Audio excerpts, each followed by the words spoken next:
Unknown. Henderson Field, Guadalcanal. 2,200 hours. In the suffocating darkness of the Solomon Islands, Private Robert Young Deer of the 164th Infantry Regiment checks his M1 Garand rifle 1. Final time. His unit had arrived on the island just 11 days earlier on October 13th, becoming the first U.S. Army formation to engage in offensive operations against the Japanese. Now in positions alongside Marines still armed with bolt-action Springfield rifles, the soldiers of the 164th grip their semi-automatic weapons, 8 rounds loaded in each en-bloc clip. Through the oppressive humidity and the cacophony of nocturnal insects comes a sound that freezes the blood of every American soldier. Thousands of Japanese troops beginning their charge, screaming, "Banzai" and "Tatsugiki," at the top of their lungs. Among the attacking force, Lieutenant Kenji Yamamoto of the 29th Infantry Regiment leads his platoon forward. His Type 38 Arisaka rifle with its exceptionally long 31.44 in barrel proving unwieldy in the dense undergrowth. The 5-round internal magazine has been loaded with 6.5 x 50mm Arisaka rounds, each one requiring him to work the bolt action to chamber up, back, forward, down. Behind him, some newer troops carried the Type 99 rifle chambered in the more powerful 7.7 by 58mm cartridge, but still bolt action, still limited to 5 rounds before reloading with stripper clips. What happens in the next 12 hours of savage combat will demonstrate why American infantry possessed an overwhelming advantage in firepower that the Japanese never anticipated. The technological gap between the semi-automatic M1 Garand and the bolt-action Arisaka rifles would prove as decisive as any tactical doctrine, revealing how industrial innovation and mass production could determine the outcome of infantry combat in the world's first truly modern war. The battle about to unfold at Henderson Field would showcase a fundamental truth of the Pacific War. While Japanese soldiers displayed extraordinary courage and determination, they were handicapped by rifle technology that belonged to the previous war. The M1 Garand's semi-automatic action, 8-round capacity, and powerful 30,006 Springfield cartridge gave American forces a rate of fire and stopping power that Japanese infantry armed with bolt-action Arisaka rifles simply could not match. This disparity in small arms capability would be multiplied across thousands of engagements throughout the Pacific theater from the steaming jungles of New Guinea to the volcanic ash of Iwo Jima, contributing significantly to the eventual American victory. The M1 Garand emerged from the mind of Canadian-American designer John Conness Garand, who began work at Springfield Armory in 1919. After 17 years of development, testing, and refinement, the U.S. Army officially adopted his design on January 9, 1936, making America the first nation to issue a semi-automatic rifle as standard equipment to its infantry forces. The rifle fired the powerful .306 Springfield cartridge, launching a 150 grain M2 ball projectile at 285 feet/s from its 24 inches barrel, generating 2,656 FTLB of muzzle energy. The genius of Garand's design lay in its gas-operated rotating bolt system. A small portion of propellant gas was tapped from a port near the muzzle, driving an operating rod that cycled the action automatically. Each pull of the trigger fired 1 round with the gas pressure automatically ejecting the spent case and chambering the next round without any manual intervention from the shooter. A trained soldier could accurately fire between 40 and 50 aimed shots per minute, compared to the 15 to 20 rounds per minute achievable with a bolt-action rifle.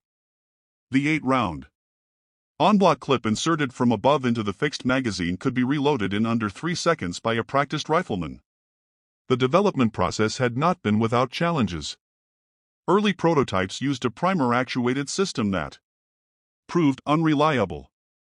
The rifle was originally designed for the 276 Pedersen cartridge, but General Douglas MacArthur intervened in 1932, insisting on retention of the 30-36 Springfield round to utilize existing ammunition stockpiles.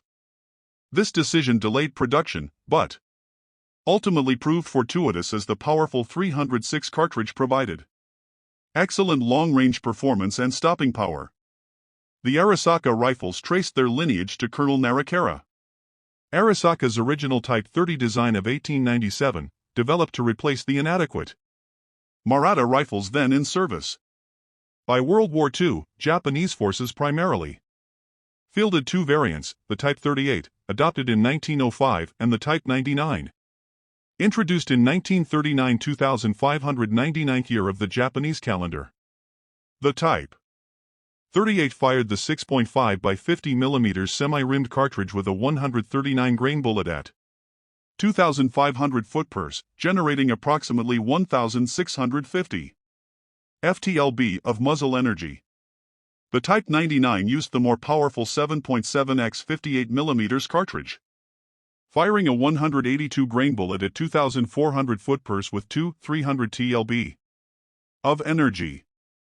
Both Arisaka variants were bolt-action rifles with 5-round internal magazines loaded via 5-round stripper clips. The Type 38's exceptional 31.4 in barrel length made it one of the longest infantry rifles ever fielded, contributing to excellent long-range accuracy, but proving extremely cumbersome in jungle combat, where engagement distances rarely exceeded 100 yards. The Type 99 with its shorter 25.9 in barrel was more manageable but arrived too late to fully replace the Type 38 in service. The Arisaka action itself was remarkably strong. Post-war testing proved it stronger than the American Springfield, British Lee Enfield or German Mauser actions. The rifles featured an innovative safety mechanism that could be operated silently, and the bolt design incorporated a gas escape system to protect the shooter in case of a ruptured cartridge case. However, these engineering achievements could not overcome the fundamental limitation of manual bolt operation in an era of increasing firepower. The industrial disparity between America and Japan became starkly apparent in rifle production figures. Between 1936 and 1945, American factories produced approximately 5.4 million M1 Garand rifles.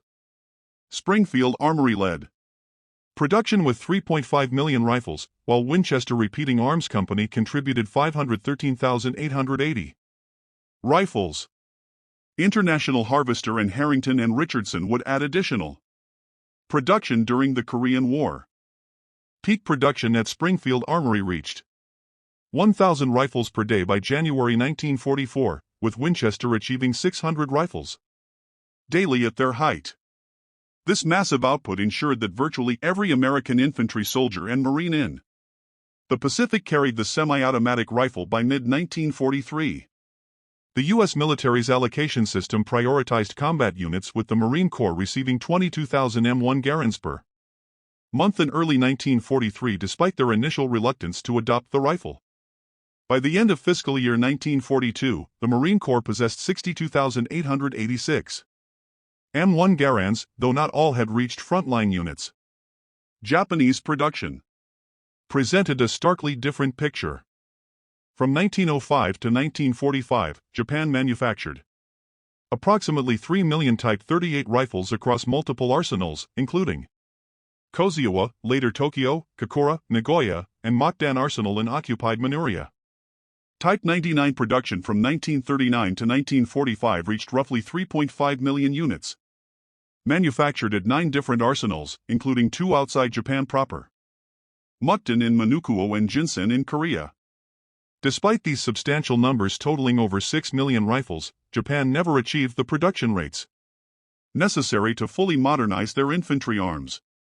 Many second-line troops, garrison forces, and naval infantry units still carried Type 38 rifles at war's end, creating logistics complications with 2 different ammunition types in use. American M1 Garand production maintained remarkably consistent quality throughout the war. Springfield Armory's quality control procedures rejected any rifle that failed to group within 5 in at 100 yards. Interchangeability of parts between rifles from different manufacturers was strictly enforced through detailed specifications and gauging requirements. A damaged M1 Garand could be repaired in the field using parts salvaged from other rifles regardless of manufacturer. The adoption of improved heat treatment processes in 1942 actually increased receiver strength over pre-war production. The finishes evolved for practicality rather than economy. The switch from blued steel to parkerizing improved corrosion resistance in tropical environments. Walnut stocks gave way to birch and other hardwoods due to walnut shortages, but functionality never suffered. Late war simplifications included stamped trigger guards replacing milled ones, but these changes were thoroughly tested to ensure reliability. Japanese manufacturing quality, conversely, deteriorated markedly as the war progressed.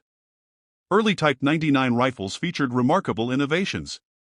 Chrome lined barrels, actually the first military rifle with this feature, anti-aircraft sights with folding arms.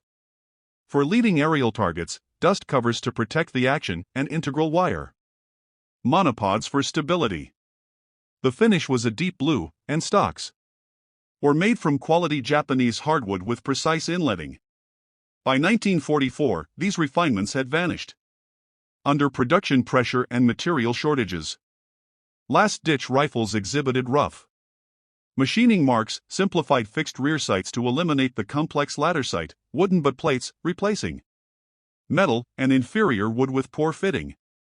Some final production rifles lacked even basic finishing with visible tool marks on all metal surfaces.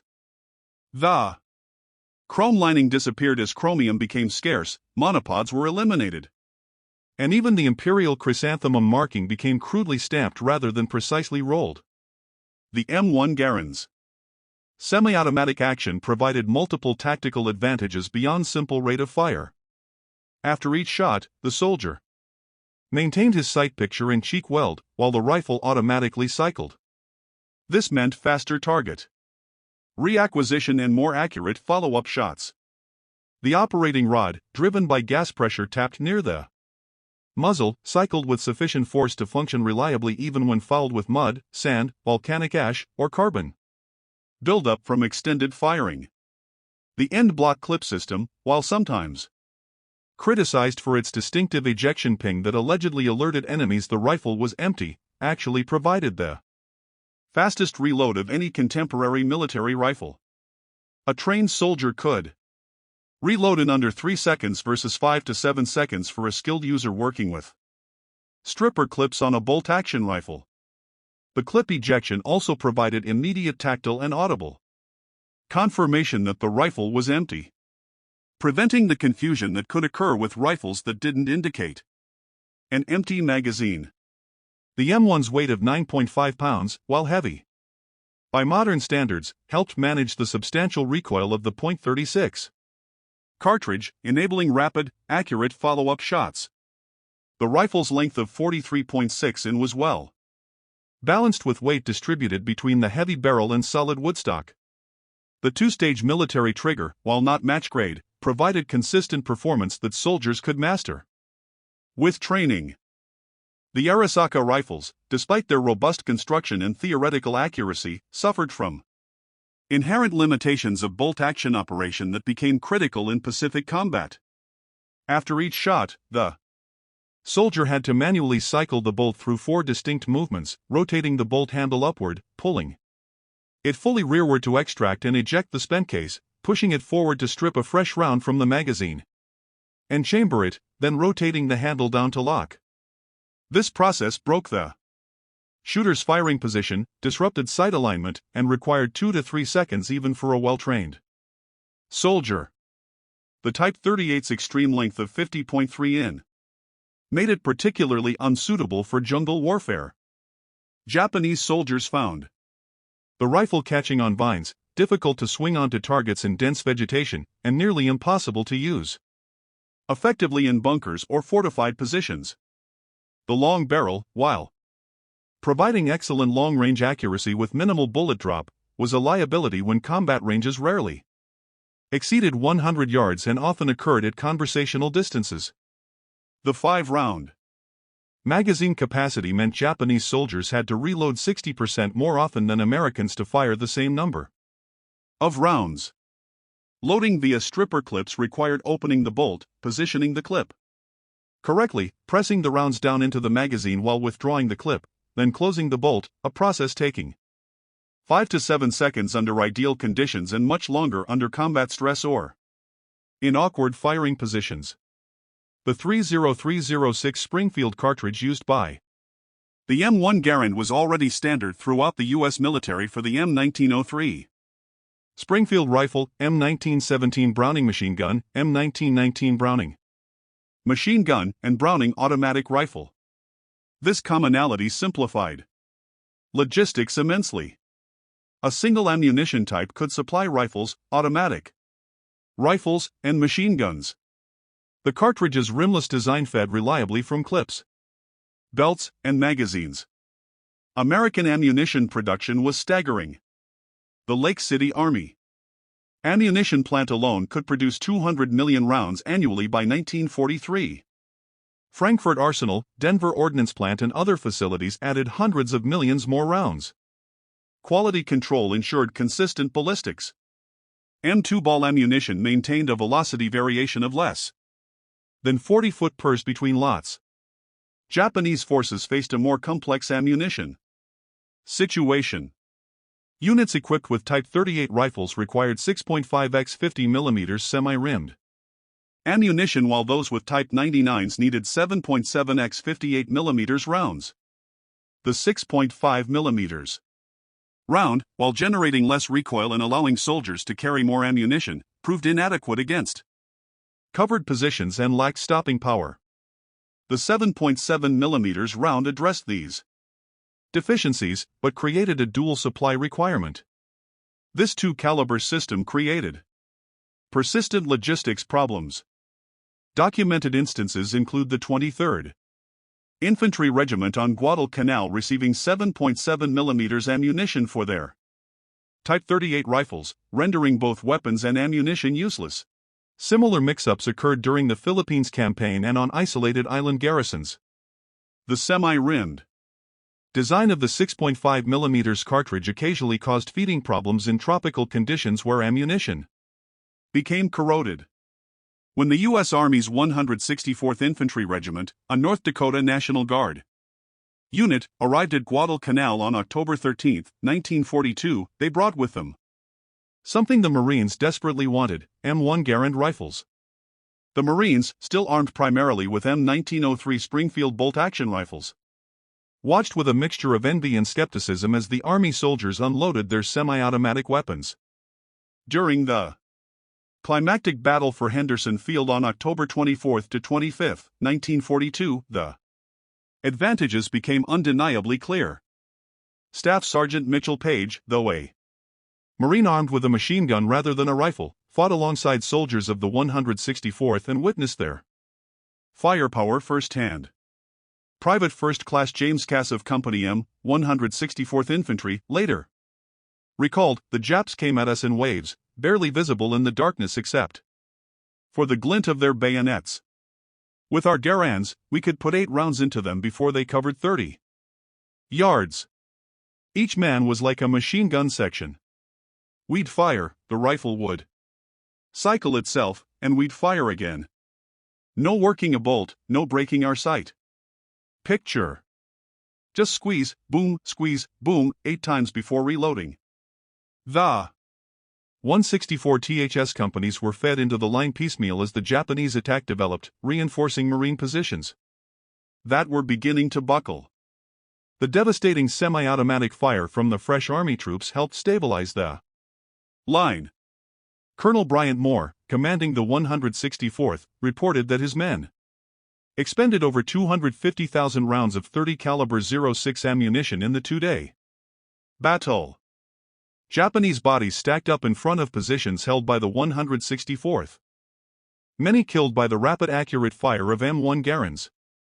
Marine Private Robert Leckie, who would later write the memoir Helmet for My Pillow, observed the Army troops in action. "We thought they were green, these dog faces with their newfangled rifles. But when the Japs charged, those Garands spoke with a voice we'd never heard before. It was like a continuous roar, not the sporadic crack of our Springfields. Sergeant Maso Watanabe of the 29th Infantry Regiment, 2nd Division Sendai, survived the October offensive at Guadalcanal. In his post-war memoir, discovered in Japanese military archives, he wrote, "We were told the Americans were soft, that our Yamato spirit would overcome their material advantages. Our officers assured us that one Japanese soldier was worth 10 Americans. But when we charged their lines that October night, it was like running into a wall of lead. Every American soldier seemed to have an automatic weapon. Our Arisaka rifles, which we operated the same way our fathers had in the Russo-Japanese War, felt like antiques. We would fire once, work the bolt while taking cover, then fire again. In that same time, the Americans had already fired 4 or 5 rounds. Watanabe noted that Japanese tactics, developed against Chinese forces, often armed with older weapons or limited ammunition, proved suicidal against American firepower. The banzai charge that had scattered Chinese conscripts melted away before American rifles that never seemed to stop firing. We could not get close enough to use our bayonets. Our supposed advantage and spirit in close combat meant nothing when we were shot down 50 m from their lines. Lieutenant Hiroshi Takahashi of the 230th Infantry Regiment provided another perspective in a letter found on his body. The American automatic rifles are devastating. Each soldier can fire as fast as our light machine guns. When we advance, it sounds like we are attacking a position defended entirely by machine guns. Our men fall before they can work their rifle bolts for a second shot. At Cape Gloucester in December 1943, Marines of the 1st Marine Division, now fully equipped with M1 Garands after their earlier experience on Guadalcanal, landed in torrential rain on New Britain. Private First Class Eugene Sledge, author of With the Old Breed, later wrote about the M1's performance in the horrific conditions. That Garand was the most reliable piece of equipment we had. In rain that came down like waterfalls, in mud that sucked at you like quicksand, that rifle kept firing. The Japs, with their bolt actions, couldn't match our rate of fire. When they tried to set up positions in the jungle, we could put so much lead into the trees that leaves would fall like rain. Marine Sergeant John Basilone, who would earn the Medal of Honor on Guadalcanal, primarily for his actions with machine guns, also carried an M1 Garand as his personal weapon. He noted, the Garand gave every Marine the firepower of 3 men with bolt-action rifles. In the jungle, where you might only get a glimpse of the enemy for a second or 2, being able to fire multiple shots without working a bolt meant the difference between killing him or him escaping to kill you later. During the Battle of Saipan in June 1944, the largest banzai charge of the Pacific War saw over 3,000 Japanese soldiers assault American lines in a desperate pre-dawn attack. On July 7, Private First Class Harold Adgerholm of the 4th Marine Division, armed with his M1 Garand, helped repel the massive assault. Corporal John Miller recalled, the Japs came at us shoulder to shoulder, screaming like banshees. Our Garands never stopped firing. As fast as we could pull the trigger, we fired. The ping of empty clips ejecting was constant, like some deadly music. The Japs with their bolt actions couldn't match our volume of fire. They'd get 1 shot off, maybe 2 if they were lucky, before our semi-autos cut them down. On Pelu in September 1944, the 1st Marine Division faced Japanese forces who had learned from earlier defeats. Instead of banzai charges, they defended from fortified positions. But even in this defensive role, the bolt action Arisaka proved inferior. Marine Corporal R.V. Bergen recalled, when we spotted a position, we could saturate it with rifle fire. 4 or 5 of us with Garands could put 40 rounds into a cave mouth in the time it took them to fire 5 or 6 shots back. We'd keep their heads down while other Marines maneuvered with flamethrowers or demolitions. American training doctrine for the M1 Garand emphasized exploiting the rifle's semi-automatic capability while maintaining accuracy. At training camps, Across the United States, Fort Benning, Camp Perry, Fort and dozens of others. Soldiers spent weeks mastering their rifles. The standard qualification course required engaging targets from 100 to 500 yards with emphasis on rapid target engagement and smooth trigger control. The Army's Field Manual 23-5, Basic Field Manual U.S. Rifle Caliber 30. M1 specified that soldiers should achieve a sustained rate of 40 to 50 aimed shots per minute in combat. Training emphasized the sight picture hold, maintaining proper sight alignment between shots since the semi-automatic action didn't require breaking position. Soldiers learned to fire, observe impact, adjust, and re-engage quickly, taking full advantage of the M1's capability. Ammunition allocation for training was generous by any standard. Basic trainees fired a minimum of 210 rounds during qualification with additional ammunition for advanced training. Combat units preparing for deployment often fired thousands of rounds per soldier. This extensive live fire training built muscle memory and confidence that proved invaluable in combat. The Marine Corps, initially skeptical of the M1 Garand due to concerns about ammunition waste and degradation of marksmanship standards, eventually developed even more intensive training programs. Marine doctrine emphasized accurate volume of fire, not spray and pray, but rapid aim shots that exploited the M1 semi-automatic action while maintaining the Corps' traditional marksmanship excellence. Japanese marksmanship training rooted in samurai traditions of precision and discipline emphasized the philosophy of one shot, one kill, ichigyatsu. This principle reflected both spiritual beliefs about the warrior's focus and the practical limitation of bolt-action rifles. Japanese soldiers underwent extensive training at long range with the Type 38's exceptional accuracy at distance considered a primary virtue. The Imperial Japanese Army's training manual stated, "The spirit of the attack must be the primary weapon of the infantry. The rifle and bayonet are merely extensions of the warrior's will." This emphasis on spiritual factors over material ones would prove catastrophic against American firepower. Japanese soldiers trained extensively in bayonet fighting with daily practice in cater-like movements. The Type 38's exceptional length made it superior to most rifles in bayonet fighting in theory. However, Pacific combat rarely offered the clear long-range shots for which Japanese soldiers had trained. The jungle terrain of Guadalcanal, New Guinea, and other battlefields limited visibility to mere yards. The banzai charges that had succeeded against poorly equipped Chinese forces or colonial troops met devastating failure against semi-automatic rifle fire. The sound of massed M1 Garand fire became a psychological weapon in itself.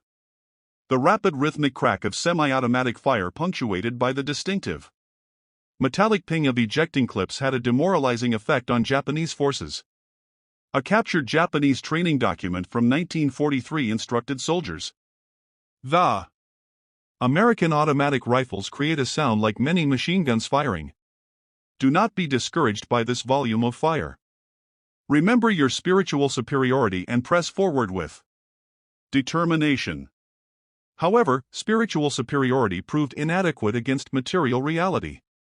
Japanese soldier Yukio Nakamura captured on Saipan told interrogators, "We were told Americans were cowards who relied on machines instead of warrior spirit. But their rifles that fired without stopping. It was like fighting against a machine, not men. Our officers told us to charge with our bayonets, but we were cut down before we could get close enough to use them." Conversely, American troops gained immense confidence from their firepower advantage. Marine Corporal James Russell recalled, "Knowing you could put 8 rounds down range as fast as you could pull the trigger, it made you feel invincible. When the Japs charged, you didn't panic. You just started shooting. And kept shooting until they stopped coming or you heard that ping telling you to reload." At the squad level, the M1 Garand's advantage became even more pronounced. An American rifle squad of 12 men armed with 10 M1 Garands and 2 Browning automatic rifles could deliver 400 to 500 aimed rounds per minute in sustained fire. A comparable Japanese squad with Arisaka rifles might manage 150 to 180 rounds per minute, assuming well-trained soldiers managing maximum bolt action speed. This disparity fundamentally altered small unit tactics. American squads could effectively conduct fire and maneuver with one fire team laying down suppressive fire while another advanced.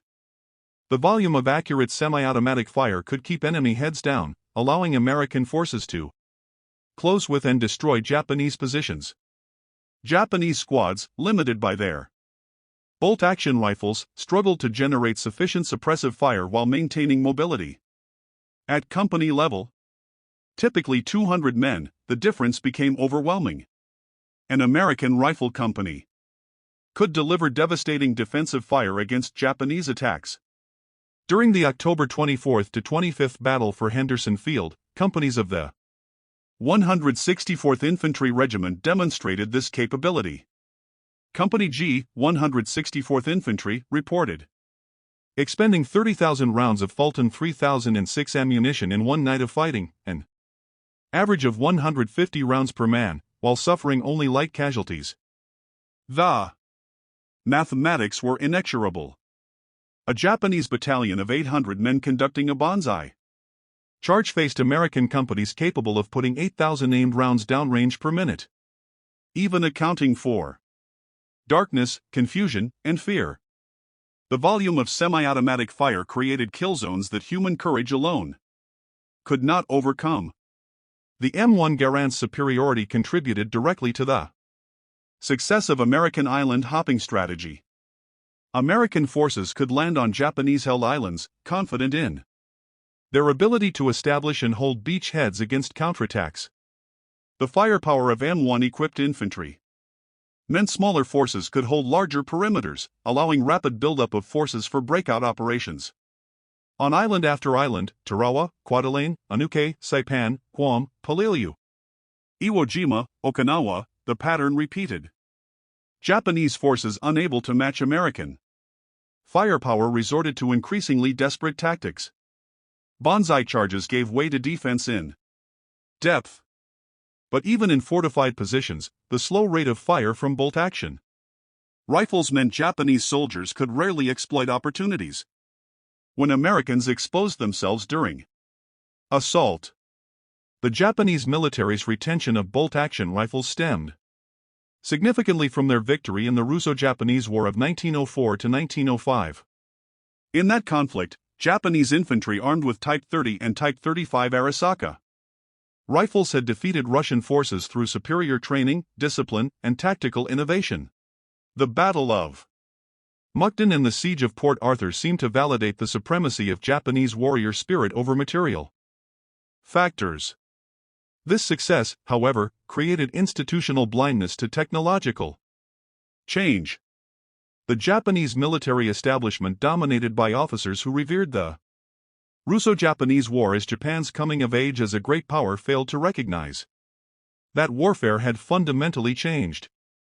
World War I had demonstrated the dominance of firepower over Elan, but Japan, not having participated significantly in that conflict, failed to internalize its lessons. The American adoption of the M1 Garand reflected hard-learned lessons from World War I. General John J. Pershing, commander of the American Expeditionary Force, had witnessed the devastating effect of automatic weapons in France. In 1918, he specifically called for development of a semi-automatic rifle, stating, "The soldier who can deliver the most accurate fire in the shortest time will dominate the battlefield of the future." This requirement launched the development process that would culminate in the M1 Garand. The United States spent nearly 2 decades perfecting the design, conducting extensive trials, and building the industrial infrastructure for mass production. By 1936, when the M1 was adopted, America had created not just a superior rifle, but an entire system for producing, maintaining, and supplying it. The Japanese did eventually recognize the need for semi-automatic rifles. Development of indigenous designs began in the 1930s, including the Type-Co rifle designed by Kajiro Nambu and several gas-operated prototypes. However, these efforts received low priority with resources directed toward aircraft, naval vessels, and other programs deemed more critical. Most tellingly, when the Japanese finally attempted to copy the M1 Garand as the Type 4 rifle, often mistakenly called Type 5, they managed to produce only 250 part sets with approximately 100 to 125 rifles actually assembled before war's end. The Type 4 chambered for 7.7 mm Japanese ammunition and fed from a 10-round internal magazine loaded with two 5-round stripper clips proved that Japan understood the M1's advantages but lacked the industrial capacity for mass production. The mathematics of firepower revealed an overwhelming American advantage. The M1 Garand firing M2 ball ammunition delivered 2,656 FTLB of energy at the muzzle. With a trained soldier firing 40 rounds per minute, this translated to 106,240 foot-lb of energy delivered per minute. A bolt-action Type 99 Arisaka firing the 7.7 mm round with 2,300 FTLB per shot. At a practical rate of 15 rounds per minute delivered only 34,500 FTLB per minute, less than one-third the M1's energy output. The 306 Springfield's trajectory, while having more drop than the 6.5 mm Arisaka at extreme range, proved superior at typical Pacific combat distances. At 300 yards, an unusually long engagement distance in jungle warfare, the 306 dropped 13.5 in from line of sight while retaining 1,900 FTLB of energy, sufficient to penetrate multiple layers of jungle vegetation and still incapacitate enemy soldiers. The 6.5 mm Arisaka, while dropping only 11 in at the same range, retained only 1,100 FTLB of energy, often insufficient to penetrate cover. U.S. Army ordnance tests conducted at Aberdeen Proving Ground in 1940 quantified the M1's advantage. In controlled trials, soldiers with M1 Garands consistently achieved 24 aim shots per minute at 200 yards with 90% hits on man-sized targets. Soldiers with M1903 Springfields, functionally identical to Arisaka operation, managed only 10 aim shots with 85% accuracy. In rapid fire scenarios simulating response to sudden attack, M1-equipped soldiers could engage 3 separate targets in the time bolt-action users engaged 1. Further testing examined sustained fire over longer periods.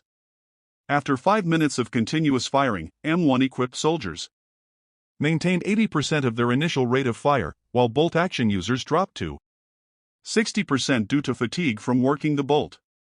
The M1's semi-automatic operation required only trigger finger movement, while bolt-action operation demanded gross motor movements of the entire arm and shoulder. Combat statistics from Pacific battles revealed telling patterns.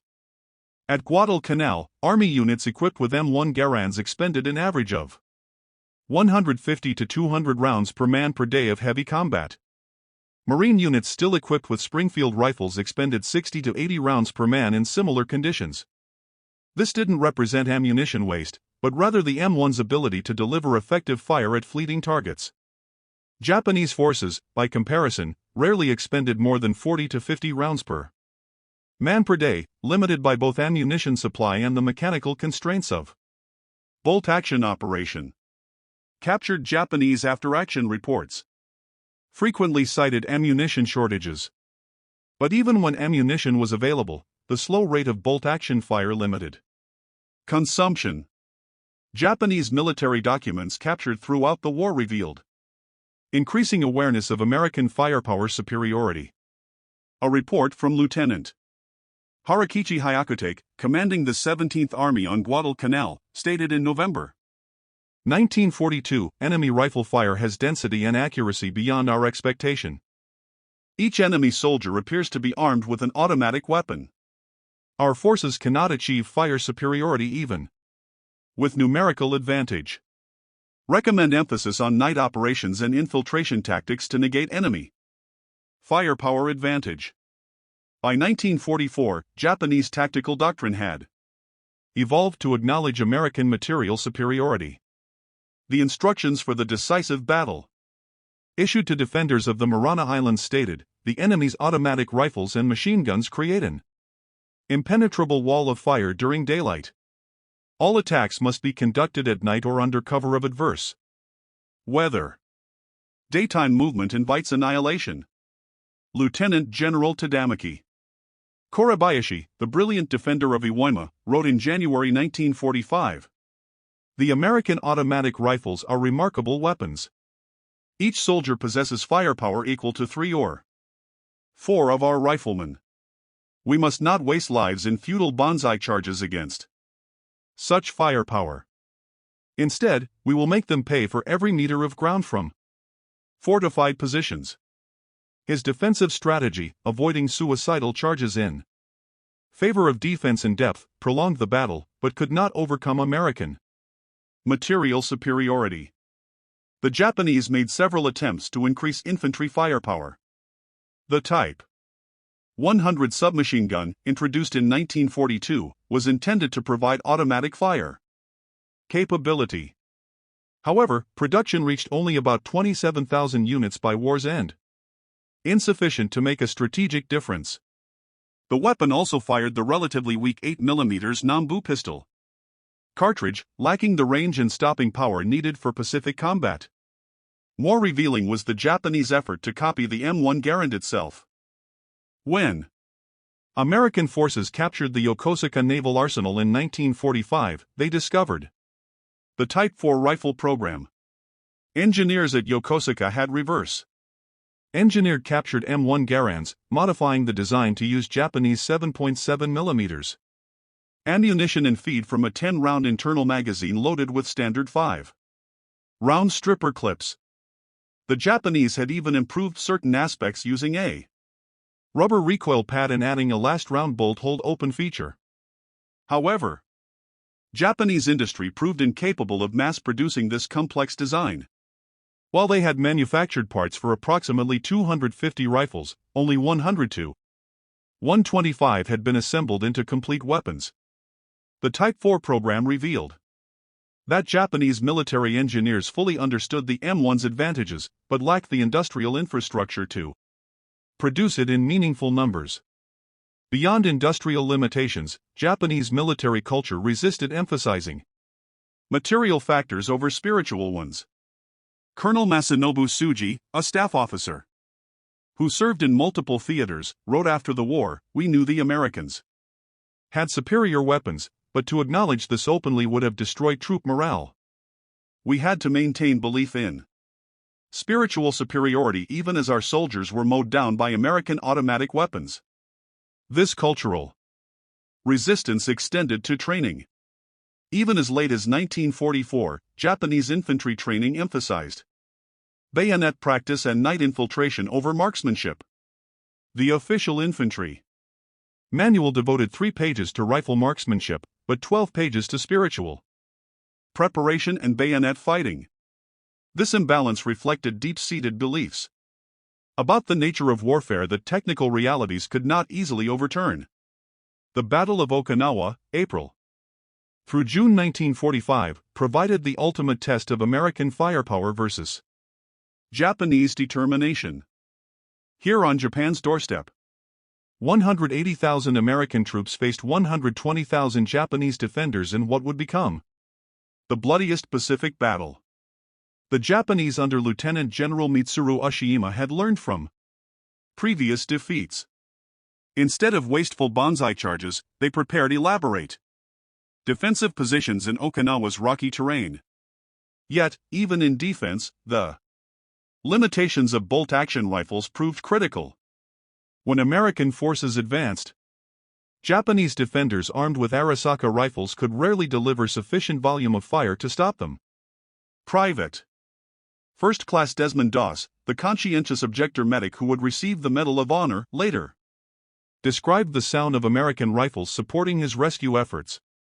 The Garands were firing so fast it sounded like one continuous roar. Our boys could keep Japanese heads down while I went out for wounded. If they'd all had bolt-action rifles like the Japanese, I never could have saved those men. On May 4, 1945, the Japanese launched their only major counteroffensive of the battle. 5,000 Japanese soldiers attacked American lines in a coordinated assault designed to break through to the American rear areas. The attack began at 0430 hours with the largest artillery barrage Japanese forces had managed in the Pacific War, 12,000 rounds in 30 minutes. As Japanese infantry emerged from their positions and charged across open ground, they met a wall of American fire. Private First Class Martin Brennan of the 17th Infantry Regiment recalled, "They came at us in waves, but not the wild banzai charges we'd seen before. These were organized attacks with fire support, but our Garands never stopped firing. 8 shots, ping, reload, 8 more shots. The noise was incredible. The Japanese with their bolt actions would fire once, maybe twice. Then our semi-auto fire would cut them down. The attack shattered against American firepower with horrific Japanese losses. 4,000 dead versus 714 American casualties.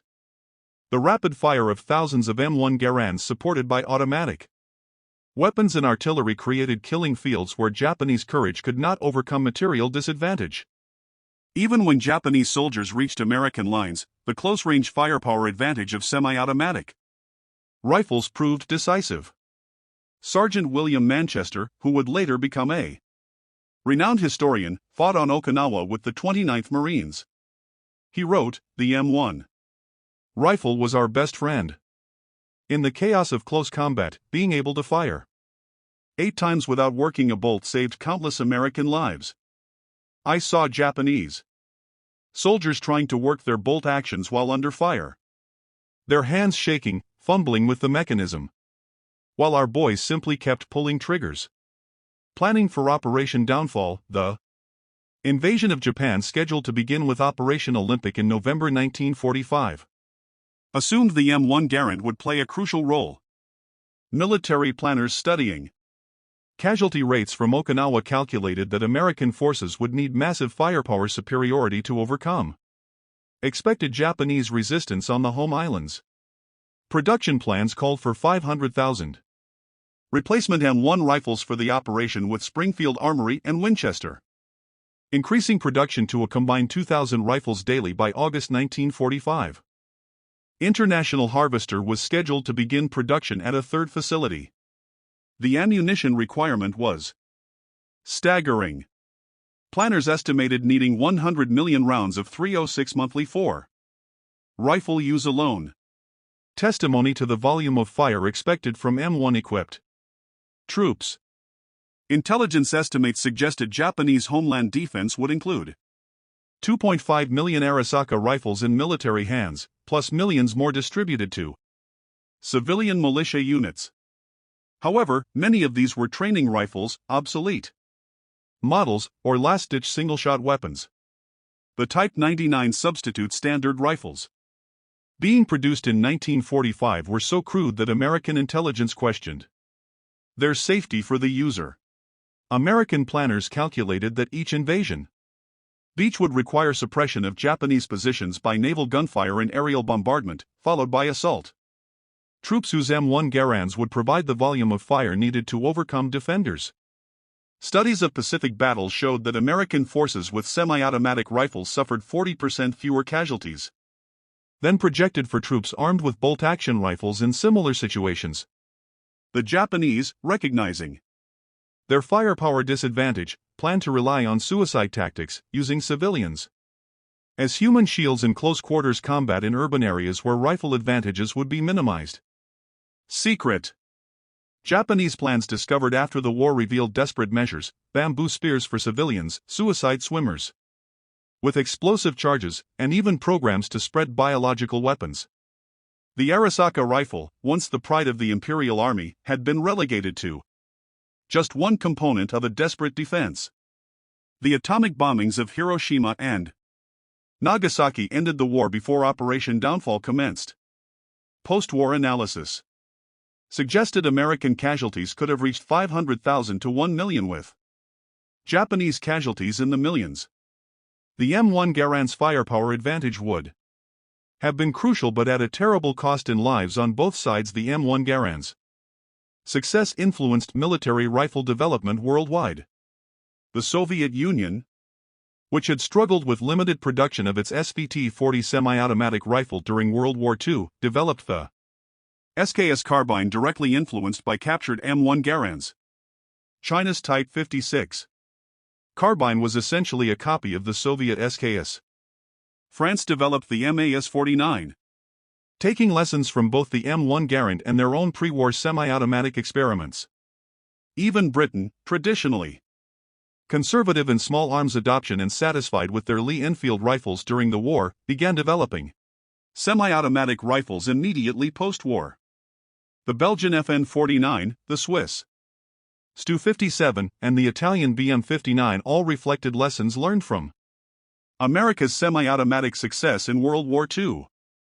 The M1 Garand continued serving through the Korean War, where it again proved superior to bolt-action rifles used by Chinese and North Korean forces.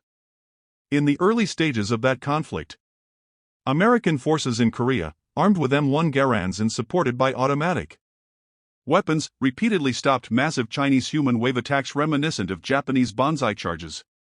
The rifle served until gradually replaced by the M14 in the late 1950s and early 1960s.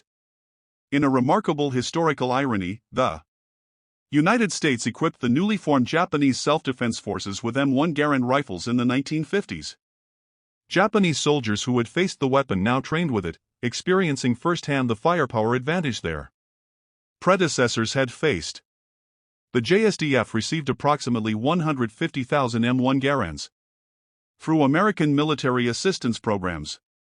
Japanese veterans interviewed in the 1960s consistently cited American firepower, particularly the M1 Garand, as a decisive factor in their defeat. Saburo Sakai, Japan's leading surviving fighter ace, stated, "We could match American courage. We could match American tactics, but we could never match American firepower."